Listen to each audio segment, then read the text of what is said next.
Radical acceptance, closing the external circle after collapse. Rooted in the work of Fairbairn, Vaknin, Shore, was no relationship.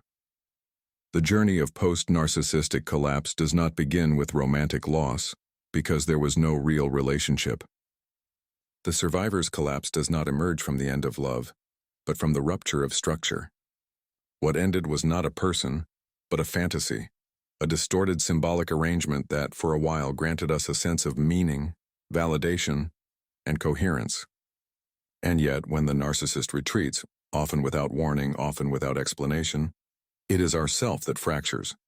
This is not because we were weak, foolish, or naive. It is because we were human.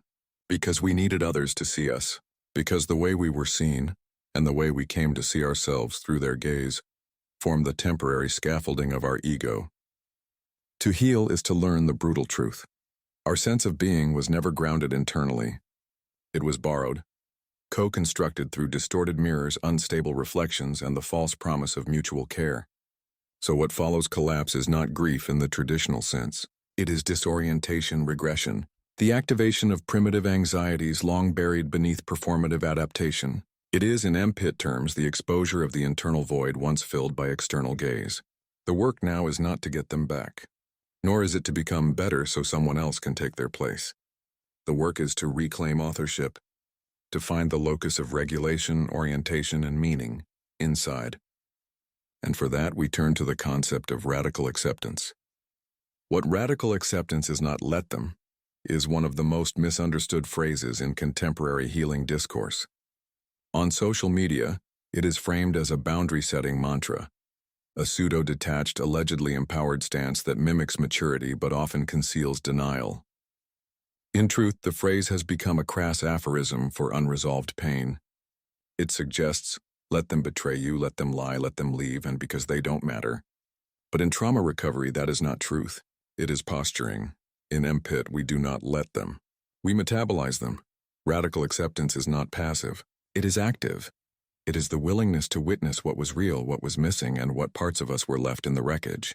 It is the process of recognizing our misplaced locus of control and returning it with deep compassion to where it belongs. Let's go back. Back to the original error. We were born to seek attachment. As Alan Shore teaches, the infant is regulated through dyadic affective attunement, the early back and forth of emotion, tone, gaze, and presence. The child has no self until it has been safely mirrored. But if the mirror is cracked, chaotic, neglectful, self-preoccupied, then the child's orientation never becomes internal. It remains external. In Fairbairn's terms, the child splits the ego in order to preserve the image of the good parent. The real parent, the one who injures, withdraws, or shames, is exiled, internalized as a bad object, and sequestered in the unconscious. As we grow, our relational compass is still pointing outwards. The locus of regulation is never seated inside. Instead, we seek others, lovers, friends, even online audiences, to stabilize the self. And when we encounter a narcissist, this pattern is exploited. Narcissistic collapse is symbolic collapse.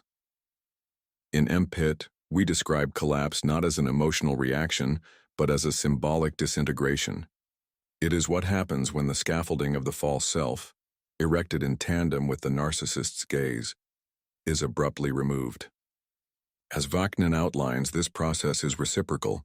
He calls it co-idealization. We see the narcissist through a gaze of longing. They see us as supply. But in that exchange, a temporary delusion forms, the fantasy of mutual completion. This is the libidinal dream, a false sense of regulation, intimacy, and identity. But when the fantasy ruptures, when the narcissist discards or devalues, we are not just abandoned, we are annihilated. We are left alone with the bad object, the false self, and the echo of a gaze that no longer sees us.